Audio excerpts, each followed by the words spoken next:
Okay, इन दो maps को जरा ध्यान से देखिए। ये दोनों मैप्स एक ही डेटा दर्शा रहे हैं पोवर्टी रेट का, लेकिन दोनों की टाइमलाइन अलग अलग है। हमारा राइट वाला मैप है अभी रिसेंट 2022-23 के estimated multi dimensional poverty rate का, जबकि ये लेफ्ट वाला मैप है 1960 के पोवर्टी रेट का। कैन यू इवन बिलीव कि 1960s में तमिलनाडु का पोवर्टी रेट बिहार से ज्यादा था, महाराष्ट्र ओडिशा से ज्यादा पुअर था, जबकि गुजरात का पोवर्टी रेट उत्तर प्रदेश से ज्यादा था। आज ये समीकरण काफी बदले हुए लगते हैं। Now look at this. 1960 में स्टेट वाइज मैन्युफैक्चरिंग आउटपुट, उस समय वेस्ट बंगाल मैन्युफैक्चरिंग और इंडस्ट्रियलाइजेशन में महाराष्ट्र और गुजरात के लेवल पर ही था। अनडिवाइडेड उत्तर प्रदेश और बिहार में भी इंडस्ट्रियलाइजेशन तमिलनाडु के लेवल पर था। इनफैक्ट इंडिपेंडेंस के बाद 1950 में तो बिहार और वेस्ट बंगाल ये दो स्टेट्स ही भारत का 92% आयरन एंड स्टील प्रोड्यूस करते थे और भारत का 48% यानी करीबन आधा इंडस्ट्रियल मैन्युफैक्चरिंग आउटपुट भी सिर्फ ये दो स्टेट्स ही प्रोवाइड करते थे। क्या आज ये स्टेट्स मैन्युफैक्चरिंग और इंडस्ट्रियलाइजेशन में कम्पीट कर रहे हैं? बिल्कुल नहीं। आज बिहार और वेस्ट बंगाल इंडस्ट्रियलाइजेशन की रेस में दूर दूर तक नजर नहीं आते। भारत की मैन्युफैक्चरिंग इंडस्ट्री आज गुजरात, महाराष्ट्र, तमिलनाडु और कर्नाटका डोमिनेट कर रहे हैं। नंबर ऑफ फैक्ट्रीज की ही बात करें तो वेस्ट बंगाल भारत का चौथा सबसे ज्यादा आबादी वाला राज्य होने के बावजूद स्टेट नंबर ऑफ फैक्ट्रीज के मामले में भारत में 11th पोजीशन पर है। Second most popular state Bihar के कंपेयर में छोटे से राज्य पंजाब में 4 गुना ज्यादा फैक्ट्रीज है। मिनरल रिच झारखंड से ज्यादा फैक्ट्रीज तो हिमालयन स्टेट उत्तराखंड में है और पूरे ओडिशा राज्य में उतनी ही फैक्ट्रीज है जितनी small western union territory Dadra Nagar Haveli and Daman and Diu में है, जबकि वो एरिया वाइज ओडिशा से 250 गुना छोटा है। आप भारत के किसी भी सोशल डेवलपमेंट या इकोनॉमिक डेवलपमेंट के डेटास देखें तो आपको रीजनल डिफरेंस की एक क्लियर लाइन आसानी से नजर आएगी। ये इमेजिनरी लाइन भारत को डेवलपमेंट के हिसाब से दो रीजन्स में बांटती है। लाइन के इस तरफ वेस्टर्न और साउदर्न स्टेट्स यानी मोस्ट ऑफ कोस्टल स्टेट्स, ऊपर कुछ नॉर्दर्न स्टेट्स और नेशनल कैपिटल टेरिटरी दिल्ली के आसपास का रीजन भारतीय स्टैंडर्ड के हिसाब से डेवलपिंग रिच रीजन माना जाता है, जबकि सेंट्रल और ईस्टर्न रीजन के कई हिस्से अभी भी अंडर डेवलप है और ये स्टेट्स डेवलपमेंट के लिए स्ट्रगल कर रहे हैं। इसे हम भारत के जीडीपी पर कैपिटा के डेटा से भी आसानी से समझ सकते हैं। अब आयरोनिकली ऐसा भी नहीं है कि भारत के इस अंडर डेवलप रीजन में रिसोर्सेज की कमी हो या कुछ हो, बल्कि ये रीजन तो जियोग्राफिकली और नेचुरली भारत का सबसे समृद्ध रीजन है। यहाँ भारत की सबसे ज्यादा फर्टाइल जमीन है। हिमालयन रिवर्स के कारण सिग्निफिकेंट वाटर रिसोर्स भी है। भारत का सबसे ज्यादा मिनरल और नेचुरल रिसोर्स भी इसी रीजन में है, जो इंडस्ट्रियलाइजेशन के लिए सबसे इम्पोर्टेंट फैक्टर है। भारत का मोस्ट पॉपुलस रीजन होने के कारण यहाँ सबसे ज्यादा यंग वर्कफोर्स भी है। तो फिर ऐसा तो क्या हो गया इंडिपेंडेंट इंडिया में कि भरपूर रिसोर्सेज होने के बावजूद भारत का ये रीजन डेवलपमेंट में इतना पीछे रह गया? एक कारण हम गेस कर सकते हैं कि इस रीजन के ज्यादातर स्टेट्स लैंडलॉक्ड है और इंडस्ट्रियल डेवलपमेंट के लिए कोस्ट लाइन सबसे बड़ी प्रायोरिटी रहती है ताकि इंपोर्ट एक्सपोर्ट सस्ता और आसान हो। लेकिन फिर पंजाब, हरियाणा, उत्तराखंड भी तो लैंडलॉक ही है। यहाँ इंडस्ट्रीज ज्यादा कैसे है? और Odisha and West Bengal coastal states होने के बावजूद इंडस्ट्रियलाइजेशन में इतने पीछे क्यों है? There has to be something way more than this. Let's try to find out. My name is Fenil and आपने अभी ज्वाइन किया है द ग्राफिक अर्थ। वैसे लैंडलॉक स्टेट से याद आया, हमने रिसेंटली भारत के अपकमिंग ह्यूज वाटरवे प्रोजेक्ट के बारे में वीडियो बनाई है। कैसे भारत अपनी रिवर्स का यूज करके लैंडलॉक स्टेट्स को भी अब कोस्टल स्टेट्स के बेनिफिट प्रोवाइड करेगा। ये प्रोजेक्ट भारत के ट्रांसपोर्टेशन के लिए गेम चेंजर होने जा रहा है। आप उस वीडियो को भी जरूर चेकआउट करें। बैक टू द पॉइंट, आज भारत दुनिया की one of the fastest growing economies में से एक है और अगर फ्यूचर प्रेडिक्शन सही रही तो भारत 2030 तक जर्मनी और जापान को पीछे छोड़कर अमेरिका और चाइना के बाद दुनिया का 3rd लार्जेस्ट इकोनॉमी बन जाएगा नॉमिनल जीडीपी के मामले में। लेकिन आपको जानकर हैरानी होगी कि दूसरी सभी बड़ी इकोनॉमीज के कंपेयर में भारत में शायद सबसे ज्यादा रीजनल इकोनॉमिक डिस्पैरिटी यानी असमानता है। One of the major economic indicator है जीडीपी पर कैपिटा। अगर हम छोटे राज्य और यूनियन टेरिटरीज को छोड़ दे तो बड़े राज्यों में सबसे ज्यादा जीडीपी पर कैपिटा है तेलंगाना में और सबसे कम जीडीपी पर कैपिटा है बिहार में। लेकिन इन दोनों के बीच डिफरेंस करीबन 6 गुना है। ये चाइना से कंपेयर करें तो चाइना में सबसे ज्यादा GDP per capita Jiangsu province में है और सबसे कम है गांसू प्रोविंस में। लेकिन इनके बीच डिफरेंस सिर्फ 3 गुना ही है। अमेरिका की बात करें तो यहाँ सबसे ज्यादा पर कैपिटा न्यूयॉर्क स्टेट में है और सबसे कम है मिसिसिपी स्टेट में और इनके बीच भी डिफरेंस करीबन 2 गुना ही है। ये क्लियरली दर्शाता है कि भारत में डेवलपमेंट काफी अनइवन हो रहा है। इस अनइवन डेवलपमेंट के साथ साथ भारत में एक वियर्ड सिचुएशन है। भारत के सबसे कम विकसित राज्यों में सबसे ज्यादा आबादी है। अब ऐसी सिचुएशन शायद ही किसी कंट्री में होगी क्योंकि क्योंकि जनरली अगर किसी भी रीजन की पॉपुलेशन ज्यादा है तो वहाँ ज्यादा वर्क फोर्स होगी, ज्यादा ट्रेड होगी, वहाँ की इकोनॉमी स्ट्रॉन्ग होगी, तो वहाँ डेवलपमेंट भी कंपेरेटिवली ज्यादा ही होनी चाहिए। चाइना के most populous province Guangdong, Shandong, Henan, Jiangsu और सिचुआन वहाँ सबसे ज्यादा डेवलप भी है या एटलीस्ट एवरेज है। अमेरिका में भी सबसे ज्यादा जनसंख्या वाले states California, Texas, New York, Florida, Pennsylvania काफी डेवलप भी है। लेकिन भारत में कई कारणों के चलते ऐसा नहीं है। भारत के टॉप 5 मोस्ट पॉपुलर स्टेट्स में सिर्फ महाराष्ट्र ही है जो काइंड ऑफ बेहतर कंडीशन में है। यहाँ सबसे ज्यादा आबादी वाले कई स्टेट्स सबसे ज्यादा अंडर डेवलप है। भारत के सिर्फ 3 सबसे कम ह्यूमन डेवलपमेंट वाले स्टेट्स बिहार, झारखंड और उत्तर प्रदेश में भारत की करीबन 29% पॉपुलेशन रहती है, जबकि चाइना के 3 सबसे कम HDI वाले प्रोविंसेस तिब्बत, गुइजो और गांसू में चाइना की सिर्फ 4.7% पॉपुलेशन ही रहती है। इनफैक्ट चाइना के 10 लिस्ट डेवलप प्रोविंसेस में भी चाइना की टोटल सिर्फ 22% पॉपुलेशन ही रहती है, nowhere near to India. America में भी 3 लिस्ट डेवलप स्टेट्स में वहाँ की सिर्फ 2.2% पॉपुलेशन रहती है। इन देशों के पुअर रीजन्स में सबसे कम आबादी है, जिससे वो रीजन्स इन कंट्रीज के ओवरऑल परफॉर्मेंस पर इतना असर नहीं डालते, जबकि भारत में ये पूरा उल्टा है। भारत अभी भी अपने सबसे ज्यादा आबादी वाले कई राज्यों के फुल पोटेंशियल को पूरी तरह यूटिलाइज नहीं कर पा रहा है। इंडिया के इस अनइवन इकोनॉमिक और पॉपुलेशन डिस्ट्रीब्यूशन के चलते देश को ओवरऑल डेवलपमेंट के लिए बहुत ज्यादा चैलेंजेस का सामना करना पड़ रहा है। हालांकि ऑब्वियसली भारत में भी हमेशा से ऐसा नहीं था। कुछ दशकों पहले तक हमारे भी सबसे ज्यादा आबादी वाले रीजन सबसे अमीर और प्रॉस्परस थे। अगर आप भारत के इतिहास को देखें तो दिल्ली से लेकर बंगाल तक का रीजन हमेशा से ही सबकॉन्टिनेंट का इकोनॉमिक, पॉलिटिकल और रिलीजियस सेंटर रहा है। महाजनपद के टाइम से लेकर half of the British empire तक 2500 साल पहले आयरन एज के दौरान सब कॉन्टिनेंट में 16 महाजनपद एस्टेब्लिश हुए थे। गंगा बेसिन की फर्टाइल जमीन और आयरन रिसोर्सेज के कारण यहाँ बड़े नगरों का विकास हुआ। लोहे के बढ़ते प्रयोग और सिक्कों के एज अ करेंसी डेवलप होने के बाद बेसिकली ये इंडस वैली सिविलाइजेशन के बाद भारत में अर्बनाइजेशन की सेकंड वेव थी। 16 महाजनपद में से 6 महाजनपद पांचाल, कोशला, मल्ला, काशी, वत्सा और सूरसेना पूरी तरह आज के उत्तर प्रदेश में ही थे। इसी टाइम पीरियड में यहाँ बौद्ध और जैन फिलोसॉफीज भी डेवलप हुई। महाजनपद के बाद इस रीजन में नंदा, मौर्य, सुंगा, गुप्ता और पाला एम्पायर्स ने रूल किया। Bihar literally became the greatest centre of learning in eastern world. आज से 1500 साल पहले गुप्ता एम्पायर के दौरान यहाँ दुनिया की सबसे पहली रेसिडेंशियल यूनिवर्सिटी नालंदा महाविहार एस्टेब्लिश हुई। नालंदा और विक्रमशिला यूनिवर्सिटीज में इंडियन सबकॉन्टिनेंट के ही नहीं बल्कि Korea, Japan, China, Tibet, Indonesia, Iran और इवन तुर्की से करीबन 10,000 से भी ज्यादा फॉरेन स्टूडेंट्स और स्कॉलर्स स्टडी करने आते थे। इसके बाद यहाँ डोमिनेशन के लिए इस रीजन ने कई रिलीजियस कॉन्फ्लिक्ट्स देखे। पहले हिंदुइज्म, बुद्धिज्म और जैनिज्म के बीच और फिर इस्लाम और धार्मिक रिलीजन्स के बीच, जिससे यहाँ के एंशिएंट आर्किटेक्चर को नुकसान हुआ। नालंदा महाविहार भी इसी रिलीजियस कॉन्फ्लिक्ट का विक्टिम बनी थी जब 12th सेंचुरी के एंड में गुरिद डायनेस्टी के मिलिट्री जनरल बख्तियार खिलजी ने इसे डिस्ट्रॉय किया था। हालांकि इतने कॉन्फ्लिक्ट्स के बाद भी इस रीजन की शान में ज्यादा कमी नहीं आई थी। मुगल एम्पायर के दौरान नवाब ऑफ बंगाल के अंडर यहाँ इंडस्ट्रियलाइजेशन की शुरुआत हुई, specially industrial textile manufacturing with dye technology and mechanical devices. यहाँ बेस्ट मसलिन कॉटन फैब्रिक बनता था जो पूरी दुनिया में पॉपुलर था। इनफैक्ट बंगाल सूबा अकेला मुगल एम्पायर की करीबन 50% GDP जनरेट करता था, जो कि पूरी दुनिया की करीबन 12% GDP थी, उस समय के पूरे वेस्टर्न यूरोप से भी ज्यादा। इस टाइम तक ये रीजन कई कॉन्फ्लिक्ट्स होने के बावजूद सबसे ज्यादा समृद्ध था। लेकिन फिर आए ब्रिटिश।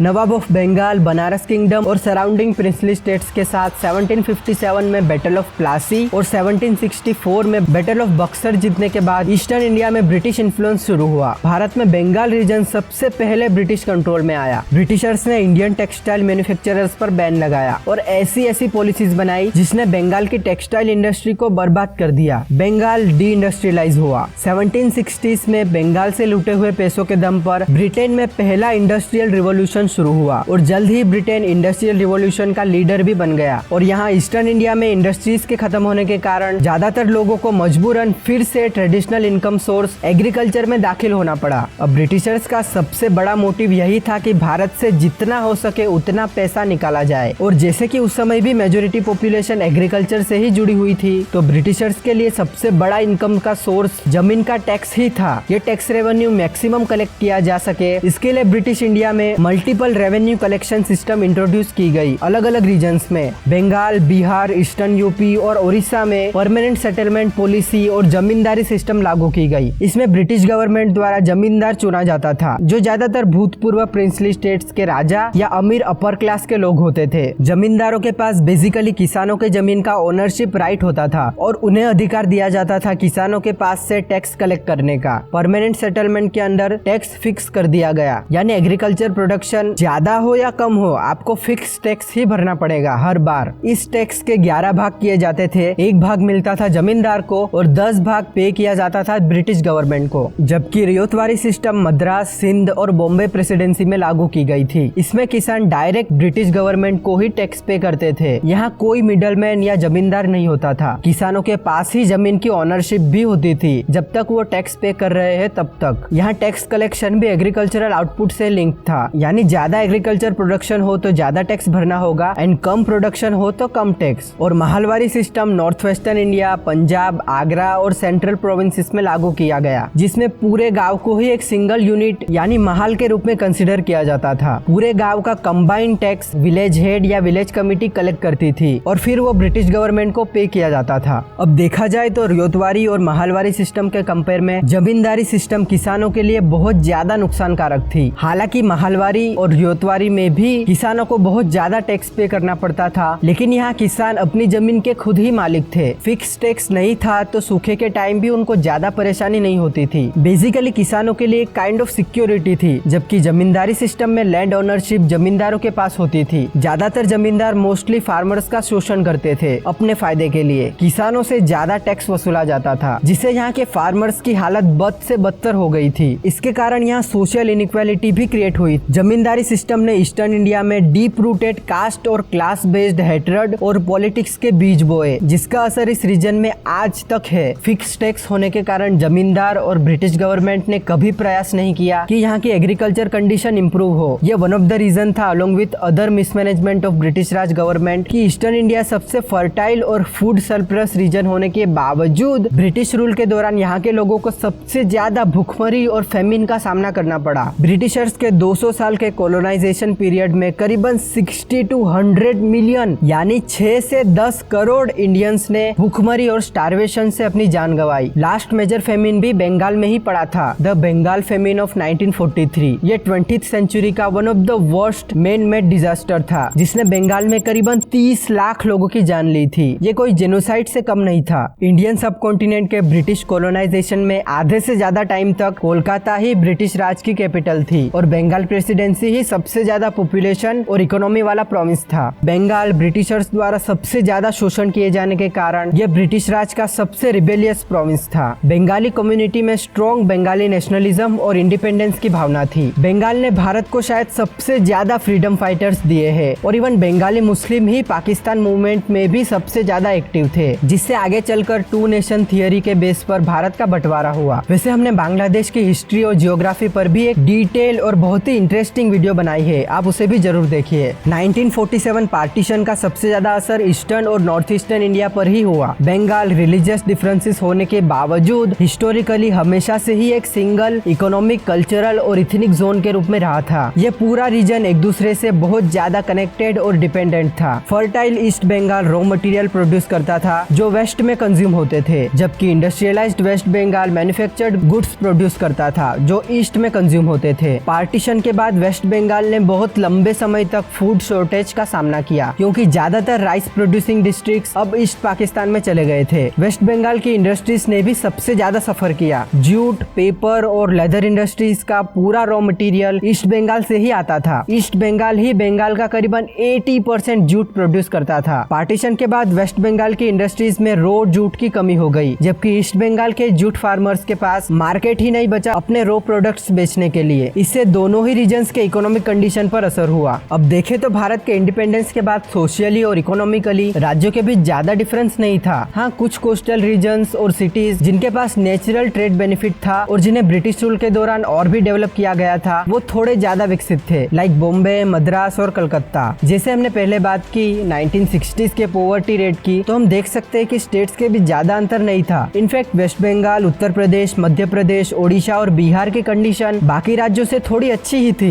लेकिन इसके बाद जो हुआ उसने पूरे समीकरण को ही बदल कर रख दिया। उस समय भारत में ह्यूज पॉवर्टी का कारण था हमारी कमजोर अर्थव्यवस्था। आजादी के बाद भारत लंबे समय तक सिर्फ एक कृषि आधारित इकोनॉमी ही थी, लेकिन अगर किसी भी इकोनॉमी को ग्लोबली सक्सेसफुल होना है तो उसके पास एक मजबूत इंडस्ट्रियल सेक्टर होना बहुत जरूरी है। ये रोजगार क्रिएट करता है, रिसर्च और डेवलपमेंट को प्रमोट करता है और अल्टीमेटली किसी भी सिविलाइजेशन को मॉडर्नाइज करता है। इनफैक्ट इंडस्ट्रियल डेवलपमेंट इकोनॉमी के दूसरे सेक्टर्स जैसे एग्रीकल्चर और सर्विस सेक्टर को भी बूस्ट करता है। लेकिन इंडिपेंडेंस के बाद भारत का इंडस्ट्रियल सेक्टर काफी बुरी कंडीशन में था। उस समय इंडस्ट्रियल सेक्टर भारत की इकोनॉमी में 11.8% ही कंट्रीब्यूट करता था। अगर इसे कंपेयर करें आज से, तो आज 2024 में इंडस्ट्रियल सेक्टर भारत की इकोनॉमी में करीबन 30% का कंट्रीब्यूशन करता है। इंडिपेंडेंट के बाद भारत दुनिया से कम्पीट कर सके, इसके लिए इंडियन गवर्नमेंट ने भारत के इंडस्ट्रियलाइजेशन के लिए कई इंडस्ट्रियल पॉलिसीज बनानी शुरू की। अब किसी भी रीजन में इंडस्ट्री सेटअप करने के लिए सबसे जरूरी होता है इजी, चीप और कांस्टेंट रॉ मटेरियल और मिनरल्स का सप्लाई। इंडस्ट्री को सबसे ज्यादा खर्चा ट्रांसपोर्टेशन में ही करना पड़ता है। पहले रॉ मटेरियल को इंडस्ट्री तक लाने के लिए और फिर मैन्युफैक्चर्ड प्रोडक्ट को एक्सपोर्ट के लिए पोर्ट तक पहुंचाने के लिए। तो economically industry raw material producing region और पोर्ट से जितना नजदीक होगी उसके लिए वो उतना ही प्रॉफिटेबल होगा। अब भारत में सबसे ज्यादा कीमती मिनरल रिसोर्सेज का भंडार ईस्टर्न इंडिया के छोटा नागपुर प्लेटो में ही है। यहाँ भारत का 80% कोल डिपोजिट, भारत का 40% आयरन और 50% से ज्यादा माइका और बॉक्साइट, 95% काइनाइट और भारत का 90% से ज्यादा कॉपर रिसोर्स डिस्कवर हुआ है। तो इस रीजन और उसके surrounding states like Bihar, Odisha, Madhya Pradesh, west Bengal और उत्तर प्रदेश को पहले से ही एक नेचुरल बेनिफिट था इंडस्ट्री सेटअप करने के लिए। कोस्ट लाइन और पोर्ट्स भी यहाँ से ज्यादा दूर नहीं थे जिससे ट्रेड में कोई परेशानी हो। यहाँ तक कि इंडिपेंडेंस के पहले तक मेजर बिजनेस हाउसेस जैसे टाटा और दालमियास ने बिहार में ही अपनी इंडस्ट्री सेटअप की थी और भारत की ज्यादातर इंजीनियरिंग रिलेटेड इंडस्ट्रीज भी वेस्ट बंगाल में ही थी। जैसे हमने पहले बात की, 1950 में ये दो स्टेट्स ही भारत का 48% गुड्स मैन्युफैक्चर करते थे। आजादी के 5 साल बाद 1952 में भारतीय सरकार ने देश में फ्रेट इक्वलाइजेशन पॉलिसी इंप्लीमेंट की। इस पॉलिसी के अंडर अब इंडस्ट्रीज के लिए एसेंशियल आइटम्स जैसे मिनरल्स लाइक कोल, आयरन, स्टील और सीमेंट को ट्रांसपोर्ट करने के लिए सेंट्रल गवर्नमेंट खुद इंडस्ट्रीज को सब्सिडी प्रोवाइड करेगी ताकि एक कांस्टेंट प्राइस पर मटेरियल्स पूरे देश में उपलब्ध हो सके। यानी अब बोकारो से पटना या कोलकाता मिनरल ट्रांसपोर्ट करने के लिए जितने पैसे लगते थे उतने ही पैसों में अब मिनरल्स बोकारो से मुंबई, चेन्नई और लुधियाना तक भी पहुंचाया जा सकेगा। इसने बेसिकली मिनरल रिच स्टेट्स के पास जो नेचुरल एडवांटेज था वो छीन लिया। वैसे गवर्नमेंट ने तो एक गुड विजन से ही इस पॉलिसी को इम्प्लीमेंट किया था ताकि पूरे भारत में ओवरऑल इंडस्ट्रियलाइजेशन हो, ना कि सिर्फ कुछ मिनरल रिच स्टेट्स के आसपास। इस पॉलिसी से बाकी स्टेट्स को तो फायदा हुआ, लेकिन इसके लॉन्ग टर्म इफेक्ट से मिनरल रिच स्टेट्स को बहुत ज्यादा नुकसान हुआ। ट्रांसपोर्टेशन का फैक्टर हट जाने के कारण अब इंडस्ट्रियलाइजेशन के लिए सबसे जरूरी फैक्टर्स थे चीप और इजी जमीन और लेबर फोर्स की अवेलेबिलिटी, नजदीकी पोर्ट, बेसिक इंफ्रास्ट्रक्चर और स्टेट गवर्नमेंट द्वारा प्रोवाइड होते डिफरेंट बेनिफिट्स। इस पॉलिसी के इम्प्लीमेंट होने से पहले इंडियन रेलवे पर 1 टन स्टील को जमशेदपुर से हावड़ा ट्रांसपोर्ट करने के लिए 30 रुपीज का खर्चा आता था, जबकि 1 टन स्टील को जमशेदपुर से मुंबई ट्रांसपोर्ट करने के लिए उससे 4 गुना 120 रुपीज का खर्चा आता था। अब फ्रेट इक्वलाइजेशन पॉलिसी इंप्लीमेंट होने के बाद कैलकुलेशन कुछ इस तरह किया जाता था कि इन दोनों रूट के खर्चों को मिलाया जाता था, यानी 150 रुपीज, फिर इसे इक्वल डिवाइड करके दोनों पर लागू किया जाता था। यानी अब दोनों रूट के लिए सेम अमाउंट 75 रुपीज पे करने पड़ेंगे। इससे ना सिर्फ कोलकाता के इंडस्ट्रियलिस्ट के पास जो 90 रुपीज पर टन का लोकेशन एडवांटेज था अपने मुंबई कॉम्पिटिटर के तुलना में वो लॉस हुआ, बल्कि अब कोलकाता के इंडस्ट्रियलिस्ट को पहले के कंपेयर में 45 रुपीज एक्स्ट्रा पे करने पड़ेंगे सेम मटेरियल को पाने के लिए, जबकि यहाँ मुंबई के इंडस्ट्रियलिस्ट के अब 45 रुपीज बचेंगे पर 1 टन, जिसके कारण वेस्ट बंगाल, बिहार और ओडिशा की कई इंडस्ट्रीज लॉस में चली गई और दूसरे रीजन्स की इंडस्ट्रीज से कम्पीट नहीं कर पाई। इंडस्ट्रीज ने ईस्टर्न इंडिया को छोड़कर वेस्टर्न इंडिया, सदर्न इंडिया और नॉर्दर्न इंडिया में ट्रांसफर होना शुरू कर दिया। स्पेसिफिकली बड़ी सिटीज और पोर्ट रीजन्स लाइक महाराष्ट्र में मुंबई, पुणे, गुजरात में अहमदाबाद, आंध्र प्रदेश में हैदराबाद, कर्नाटका में बेंगलुरु, तमिलनाडु में चेन्नई, पंजाब और दिल्ली, जहाँ इंफ्रास्ट्रक्चर थोड़ा बहुत डेवलप हो चुका था और लेबर फोर्स भी अवेलेबल था। पॉइंट टू बी नोटेड कि FEP पॉलिसी सिर्फ कुछ गिने चुने लेकिन सबसे इम्पोर्टेंट मिनरल्स पर ही लागू हुई थी, ना कि सभी रॉ मटेरियल्स पर। यह पॉलिसी कॉटन पर लागू नहीं हुई थी, जो टेक्सटाइल इंडस्ट्री का रॉ मटेरियल था। कॉटन ईस्टर्न इंडिया को छोड़कर बाकी सभी जगहों पर उगाया जाता था। पॉलिसी के अंडर 1 टन कोल को रानीगंज से लुधियाना ट्रांसपोर्ट करने के लिए 49.2 रुपीस का खर्चा आता था, लेकिन उतने ही अमाउंट में कॉटन को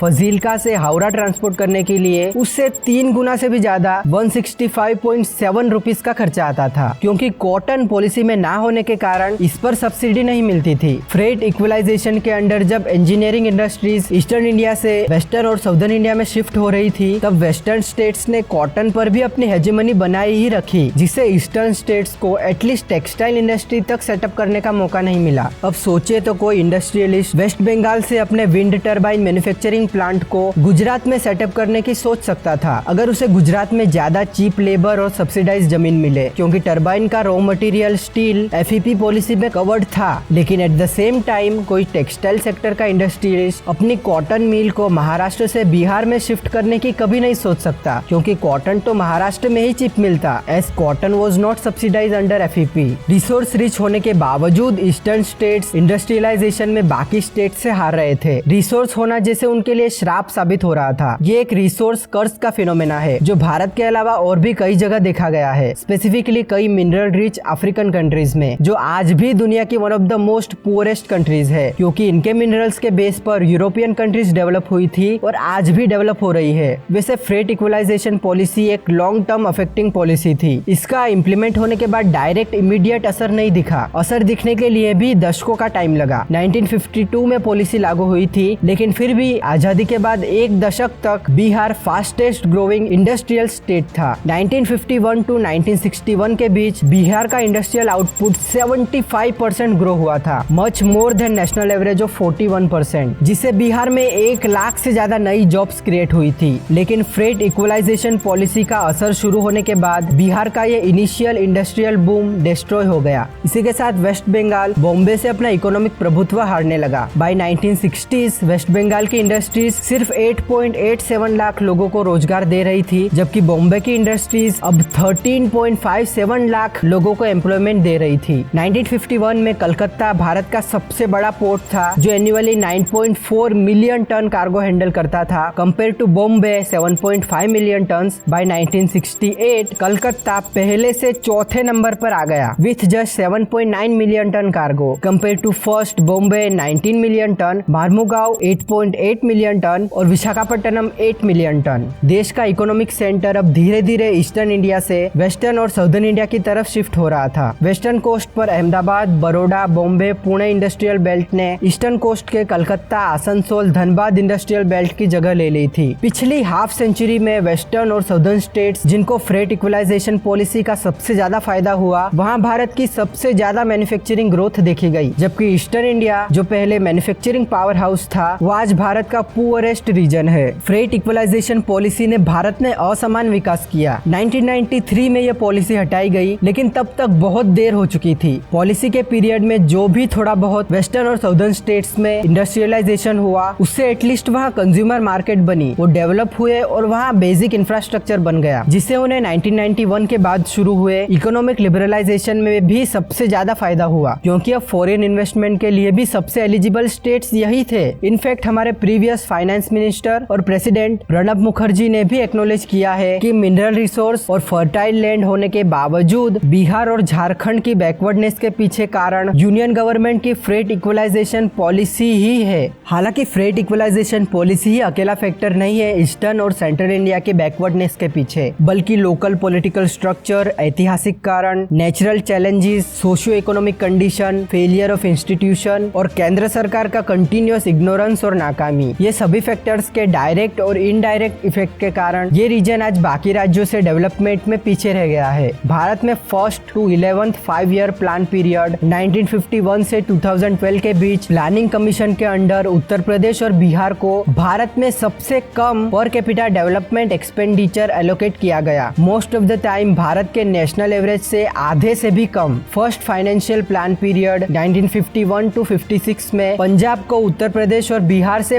5 गुना ज्यादा सेंट्रल फंड मिला डेवलपमेंट के लिए। ये पैटर्न अगले कई दशकों तक चली। इस पूरे टाइम पीरियड में हरियाणा, महाराष्ट्र और गुजरात ने सेंट्रल गवर्नमेंट से बिहार और उत्तर प्रदेश के कंपेयर में डबल से भी ज्यादा फाइनेंशियल सपोर्ट रिसीव किया। ऑलरेडी बिहार और उत्तर प्रदेश के इंडस्ट्रीज और सर्विस सेक्टर रिलेटिवली अविकसित था, तो उनका फाइनेंशियल रिसोर्स बेस और स्टेट टैक्स कलेक्शन क्षमता भी कम थी। कमजोर एडमिनिस्ट्रेटिव कैपेसिटी कैपेसिटी के चलते बिहार और उत्तर प्रदेश केंद्र सरकार के स्पॉन्सर्ड डेवलपमेंट प्रोग्राम के लिए रिक्वायर्ड मैचिंग अपने खुद के स्टेट फंड्स मैनेज करने में भी असक्षम रहते थे, जिससे यहाँ जो सेंट्रल गवर्नमेंट से थोड़ा बहुत डेवलपमेंट फंड मिलता था वो भी ठीक से यूटिलाइज नहीं हो पाता था। कई बार इन स्टेट्स के हिस्से के अनयूज्ड फंड्स को दूसरे ज्यादा एफिशिएंट साउदर्न और वेस्टर्न स्टेट्स में ट्रांसफर कर दिया जाता था, और जैसे कि resource allocation partly resource utilisation capacity पर डिपेंड करता है, तो उत्तर प्रदेश और बिहार को और भी कम फंड एलोकेट होने लगा। इसने अंडर डेवलपमेंट की एक ब्रूटल साइकिल बना दी। पॉलिटिकल फेलियर भी बड़ा रोल प्ले करता है। रिसोर्स रिच रीजन में रिसोर्सेज के कंट्रोल के लिए कई बार कॉन्फ्लिक्ट्स होते हैं, जो violent politics, naxalism, weak democracy, crime और गैंग कल्चर में बढ़ोतरी, अनस्टेबल गवर्नमेंट और हॉस्टाइल एनवायरनमेंट क्रिएट करता है। ऐसी ही कुछ सिचुएशन बिहार और वेस्ट बंगाल में बहुत लंबे समय तक थी। 1977 से 2011 यानी 34 साल तक वेस्ट बंगाल में कम्युनिस्ट गवर्नमेंट पावर में थी under United left front. Communist government ने ब्रिटिश रूल से चली आ रही डीप रूटेड जमींदारी और सोशल इनइक्वालिटी को कम करने की कोशिश की। 19 लाख से ज्यादा लैंडलेस फार्मर फैमिलीज को जमीन रीडिस्ट्रीब्यूट करके, लेकिन इसी के साथ उन्होंने जैसे वेस्ट बंगाल के इंडस्ट्रियलाइजेशन को भी रिजेक्ट कर दिया। इन्वेस्टमेंट से रिलेटेड कई कंट्रोवर्सीज हुई, कई इंडस्ट्रीज तो स्टेट छोड़कर भी चली गई, हेल्थ केयर और एजुकेशन सिस्टम भी डिस्ट्रॉय हुई। उत्तर प्रदेश और बिहार में deep rooted caste based politics strong थी। लोग डेवलपमेंट के बजाय कास्ट के बेस पर अपना वोट डालते थे। कम्युनल पॉलिटिक्स और वीक लीडरशिप के चलते यहाँ सबसे ज्यादा पॉलिटिकल इंस्टेबिलिटी थी। 1961 टू 1990 के बीच 30 सालों में बिहार में 20 बार गवर्नमेंट बदली, जिसमें से कोई भी गवर्नमेंट अपनी 5 साल की टर्म भी पूरी नहीं कर पाई। जबकि उत्तर प्रदेश में 1991 से 2002 के 12 साल के टाइम पीरियड में 8 बार गवर्नमेंट चेंज हुई और 3 बार प्रेसिडेंट रूल लागू हुआ। एज अ रिजल्ट यहाँ ज्यादातर सरकारें अपनी वीक कैपेसिटी के कारण लॉ एंड ऑर्डर को लागू करने में, डेवलपमेंट प्रोजेक्ट्स को इम्प्लीमेंट करने में, फाइनेंशियल मैनेजमेंट और इंफ्रास्ट्रक्चर डेवलप करने में निष्क्रिय रही। इन्वेस्टमेंट के लिए कॉस्ट और रिस्क भी बढ़ गया, जिसने इन्वेस्टर्स को दूसरे सेफ स्टेट्स की तरफ डाइवर्ट कर दिया। अब इस टाइम पीरियड में साउदर्न और वेस्टर्न स्टेट्स ने एजुकेशन, पॉपुलेशन कंट्रोल और बेसिक इंफ्रास्ट्रक्चर डेवलप करने पर ज्यादा फोकस किया। 1991 के बाद इकोनॉमिक लिबरलाइजेशन के दौरान भारत की इकोनॉमी दुनिया के लिए ओपन हुई। भारत में फॉरेन इन्वेस्टमेंट होना शुरू हुआ और सर्विस सेक्टर की ग्रोथ शुरू हुई। 90s में Ford, Toyota, Honda, Microsoft, Nokia, Panasonic जैसी कंपनीज ने ऑब्वियसली वेस्टर्न और साउदर्न स्टेट्स को ही चुना। तब से लेकर आज तक भारत में हो रहे फॉरेन डायरेक्ट इन्वेस्टमेंट में यही स्टेट्स डोमिनेट कर रहे हैं। 1991 टू 1998 के बीच बिहार में भारत का सिर्फ 0.1% और उत्तर प्रदेश में सिर्फ 1.96% फॉरेन डायरेक्ट इन्वेस्टमेंट हुआ। जबकि पर कैपिटा FDI महाराष्ट्र में 5019 रुपीज था, वो उत्तर प्रदेश में सिर्फ 289 रुपीज और बिहार में तो सिर्फ 89 रुपीज ही था। इवन आज भी कुछ ऐसा ही हाल है। 2019 से 2023 के बीच भारत का ओवरवेलमिंग करीबन 75% फॉरेन डायरेक्ट इन्वेस्टमेंट सिर्फ 4 स्टेट्स महाराष्ट्र, कर्नाटका, गुजरात और तमिलनाडु में ही हुआ। FDI इकोनॉमिक ग्रोथ का एक ड्राइविंग फैक्टर कंसिडर किया जाता है। हाई FDI इन्फ्लो की वजह से साउदर्न और वेस्टर्न स्टेट्स की इकोनॉमिक ग्रोथ भी सेंट्रल और ईस्टर्न स्टेट्स से हाई रही है। इकोनॉमिक लिबरलाइजेशन के बाद ओवरऑल भारत की इकोनॉमिक डिपेंडेंसी एग्रीकल्चर से इंडस्ट्री और सर्विस सेक्टर की तरफ शिफ्ट हो रही थी, लेकिन सेंट्रल और ईस्टर्न अंडर डेवलप्ड स्टेट्स में स्लो इकोनॉमिक डेवलपमेंट और weak industry and service sector के चलते इन राज्यों की इकोनॉमी लंबे समय तक एग्रीकल्चर पर ही डिपेंडेंट रही है। बिहार और उत्तर प्रदेश में आज भी करीबन 80% लोग रूरल एरियाज में रहते हैं, जो एम्प्लॉयमेंट के लिए डायरेक्टली या इनडायरेक्टली एग्रीकल्चर पर ही डिपेंडेंट है। उत्तर प्रदेश की 24.8%, बिहार की 22.3%, वेस्ट बंगाल की 23.53%, ओडिशा की 21.27% और मध्य प्रदेश की मैसिव 43.86% इकोनॉमी एग्रीकल्चर सेक्टर पर ही डिपेंडेंट है, significantly higher than most of southern और वेस्टर्न स्टेट्स। अब agriculture sector low paying labour jobs के अलावा दूसरी हाई पेइंग जॉब्स ज्यादा मात्रा में नहीं क्रिएट कर सकता, जो स्ट्रॉन्ग इंडस्ट्री और सर्विस सेक्टर कर सकते हैं, जिससे ईस्टर्न और सेंट्रल स्टेट्स में रिक्वायर्ड एम्प्लॉयमेंट अपॉर्चुनिटीज की कमी है। यहाँ के यूथ को दूसरे स्टेट्स में माइग्रेट करना पड़ता है एम्प्लॉयमेंट के लिए। उत्तर प्रदेश, बिहार, मध्य प्रदेश और Rajasthan around 50% inter state migrants का ओरिजिन है, जो मोस्टली इंडस्ट्रियलाइज्ड स्टेट्स की तरफ माइग्रेट करते हैं। हालांकि ये माइग्रेंट्स रिस्पेक्टिव स्टेट्स के इकोनॉमिक डेवलपमेंट डेवलपमेंट में बहुत बड़ा योगदान करते हैं और ये भारत के अर्बनाइजेशन में बहुत जरूरी भी है। लेकिन इसी के साथ ये माइग्रेंट्स होस्ट स्टेट्स और सिटीज के लिए कुछ चैलेंजेस भी क्रिएट करते हैं। मेट्रो सिटीज में ओवर पॉपुलेशन, डेमोग्राफिक चेंज और अगर गवर्नमेंट सिटी के इंफ्रास्ट्रक्चर को सफिशिएंटली डेवलप करने में फेल रहती है तो लेक ऑफ रिसोर्सेज के कारण मैनेजमेंट में भी प्रॉब्लम आ सकती है। ऑलरेडी भारत की कई मेगा सिटीज ये प्रॉब्लम्स फेस कर रही है। भारत को जल्द ही अपने सबसे ज्यादा पॉपुलेशन वाले अंडर डेवलप्ड स्टेट्स को इकोनॉमिकली स्ट्रॉन्ग बनाकर अभी जो रीजनल आर्थिक असमानता है उसे कम करना ही होगा अगर हमें overall as a country develop होना है तो, और तभी भारत स्टेबल रहकर दूसरी इकोनॉमी से कम्पीट कर पाएगा। हालांकि धीरे धीरे चेंजेस आ रहे हैं। पिछले 10 सालों में स्टेट वाइज कर्नाटका और तेलंगाना के बाद मध्य प्रदेश, ओडिशा और आसाम में सबसे ज्यादा पर कैपिटा ग्रोथ देखी गई, 224%, 206% एंड 204% रिस्पेक्टिवली। नीति आयोग के अनुसार भारत में पिछले 9 इयर्स में नियरली 25 करोड़ लोग गरीबी से बाहर आए, reducing multidimensional poverty from 29.17% in 2013-14 to 11.28% in 2022-23। इस टाइम पीरियड में उत्तर प्रदेश में 5.9 करोड़ लोग, बिहार में 3.7 करोड़, मध्य प्रदेश में 2.3 करोड़, राजस्थान में 1.8 करोड़, वेस्ट बंगाल में 1.7 करोड़ और ओडिशा में 1 करोड़ लोग गरीबी से बाहर आए। पुअरर स्टेट्स में सबसे ज्यादा पॉवर्टी डिक्लाइन रिकॉर्ड किया गया, जो इंडिकेशन है डिस्पैरिटी के कम होने का। लेकिन अभी भी स्टेट्स के बीच सिग्निफिकेंट इकोनॉमिक असमानता है। होपफुली ये फ्यूचर में कम हो। इंडियन गवर्नमेंट कई इंफ्रास्ट्रक्चर प्रोजेक्ट्स पर काम कर रही है, स्पेसिफिकली ईस्टर्न और नॉर्थ ईस्टर्न स्टेट्स के डेवलपमेंट को केंद्र में रखकर। लुधियाना से कोलकाता तक eastern dedicated freight corridor, Palghar से कोलकाता तक वेस्टर्न डीएफसी और विजयवाड़ा से खड़गपुर तक eastern coast DFC rail line. इसी के साथ Varanasi Kolkata expressway, Kharagpur Siliguri economic corridor, Ganga expressway, Yamuna expressway, Agra Lucknow Kanpur expressway, Raipur Ranchi Dhanbad expressway, Gorakhpur Siliguri expressway and many more, Ganga और Brahmaputra inland waterway, Kolkata Sittwe Kaladan multimodal project और India Myanmar Thailand trilateral highway. ये कुछ अंडर कंस्ट्रक्शन प्रोजेक्ट्स है जो ईस्टर्न इंडिया के ट्रांसपोर्ट इंफ्रास्ट्रक्चर को बेहतर बनाएंगे, जिससे यहाँ इंडस्ट्रियलाइजेशन, ह्यूज इन्वेस्टमेंट और इकोनॉमिक बूस्ट होने की उम्मीद है। आप कमेंट में बताइए कि आपको लगता है कि हमारे ईस्ट और सेंट्रल स्टेट्स अपनी ऐतिहासिक ग्लोरी फिर से हासिल कर पाएंगे। फिलहाल आज के लिए इतना ही। आप वीडियो एंड तक देख रहे हैं तो आई एम श्योर कि आपको ये वीडियो पसंद आई होगी। प्लीज इस वीडियो को लाइक करें और हमारे चैनल को सब्सक्राइब करें। मिलते हैं अगले ऐसे ही इंटरेस्टिंग वीडियो में, तब तक के लिए गुड बाय।